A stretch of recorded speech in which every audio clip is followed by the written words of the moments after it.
Assalamualaikum warahmatullahi wabarakatuh. Selamat siang Pak Syarif, bagaimana kabarnya? Waalaikumsalam warahmatullahi wabarakatuh, Pak Anwar. Alhamdulillah kabar baik, Pak Anwar. Pak Anwar bagaimana hari ini?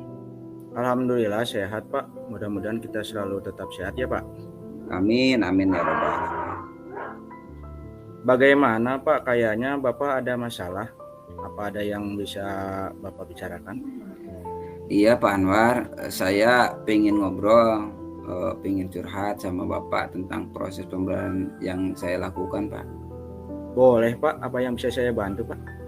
Begini Pak, saya sebenarnya bingung dengan anak didik saya. Kenapa anak didik saya masih ada yang tidak sholat Pak? Padahal setiap hari rutinitas pagi hari saya selalu mengingatkan untuk melaksanakan sholat.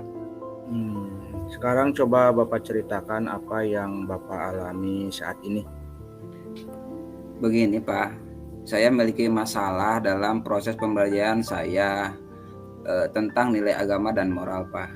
Pada saat kegiatan rutinitas di luar kelas tentunya, dimana ketika saya bertanya kepada anak tentang siapa yang sholat, ada sebagian kecil anak yang menjawab dan ada yang sholat, ada yang tidak. Ada juga yang mengatakan kalau dia lupa untuk sholat. Dan yang sangat memprihatinkan sekali, ada anak atau salah satu anak yang mengatakan kalau dia dilarang oleh orang tuanya untuk sholat. Ketika saat itu saya merasa sedih sekali Pak dan prihatin dengan keadaan ini. Kenapa ya kita sebagai seorang muslim atau muslim ya, keluarga muslim masih ada yang tidak mau untuk melaksanakan sholat. Jadi saya ingin mendapatkan solusi dari permasalahan ini. Bagaimana ya Pak? Jadi dari sini saya bisa menangkap permasalahan yang Bapak hadapi, yaitu ada anak yang lupa untuk sholat dan ada juga orang tua yang melarang anaknya untuk sholat. Jadi ini bisa menjadi permasalahan di dalam proses pembelajaran Bapak, terutama tentang nilai agama dan moral. Begitu kan Pak? Iya Pak, karena menurut saya sholat ini sangat penting bagi anak sejak dini, karena sholat ini kan tiang agama gitu, yang menentukan nilai agama dan moral anak itu sendiri. Dari permasalahan yang Bapak hadapi, kira-kira apa rencana yang akan Bapak lakukan? Saya dalam hal ini akan melakukan perbaikan dalam proses pembelajaran saya, agar pembelajaran saya menjadi lebih baik lagi ke depannya tentunya Pak.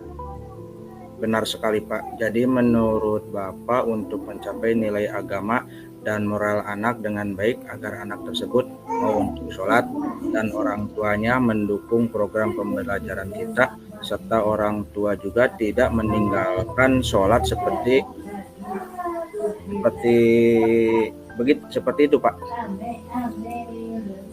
Jadi begini Pak, kalau menurut saya untuk mencapai nilai agama dan moral anak itu lebih baik, mungkin kita mulai dengan kita dulu mengajarkan anak ini belajar dulu dari tahapan berwudu, gerakan sholat, dan bacaan sholat di sekolah. Juga memprogramkan kegiatan sholat duha 1 kali seminggu yang dilaksanakan setiap hari Jumat untuk anak. Sedangkan untuk orang tua yang melarang anaknya sholat, itu mungkin kita mengadakan parenting atau kelas orang tua dengan mengundang orang tua ya yang ahli dalam agama, mungkin begitu kali Pak. Dimana dengan kegiatan parenting ini orang tua bisa berpikir bagaimana menjadi orang tua yang ideal dan menjadi keluarga yang bisa menjalankan ibadah dengan baik, karena itu penting bagi kita sebagai seorang muslim. Jadi Bapak ingin anak ini mau untuk sholat dan orang tuanya juga bisa menjalankan kewajiban sebagai seorang muslim untuk sholat dan tidak melarang anaknya untuk sholat, begitu kan Pak? Iya Pak, benar sekali seperti itu.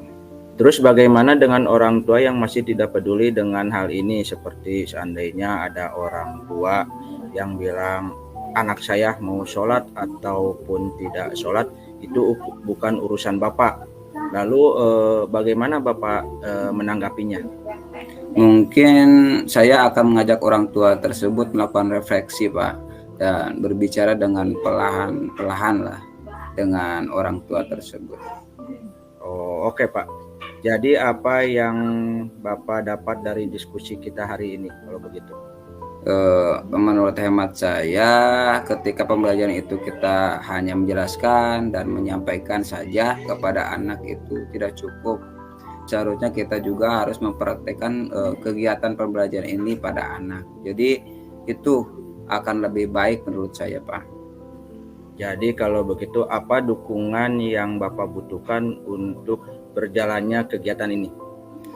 Saya butuh dukungan tentunya dari kepala sekolah atau pimpinan, rekan sejawat, murid dan orang tua tentunya. Karena dengan kita berkolaborasi pasti kegiatan ini akan berjalan dengan baik dan akan berhasil. Bagus sekali Pak. Kita perlu berkolaborasi dalam menjalankan ini. Karena berkolaborasi ini semua yang berat bisa menjadi ringan Pak. Iya Pak, betul sekali seperti itu. Mudah-mudahan bisa diterapkan ya Pak. Pengen sekali saya mendengar ceritanya kalau sudah melakukan kegiatan ini. Kira-kira kapan akan dilaksanakan kegiatan ini Pak? Kegiatan ini insya Allah akan dilakukan minggu depan. Minggu depan ya Pak? Oke Pak. Saya tunggu hasilnya setelah Bapak mencoba seperti yang Bapak jelaskan tadi dengan melakukan praktek sholat di sekolah, parenting orang tua ataupun kelas orang tua dan melakukan refleksi. Luar biasa yang Bapak lakukan. Terima kasih Pak terima kasih atas refleksinya dan sudah mengajak saya untuk melakukan refleksi bersama ini. Sama-sama Pak Anwar, sudah menemani saya, sudah ngobrol, sudah sedikit memberikan gambaran kepada saya.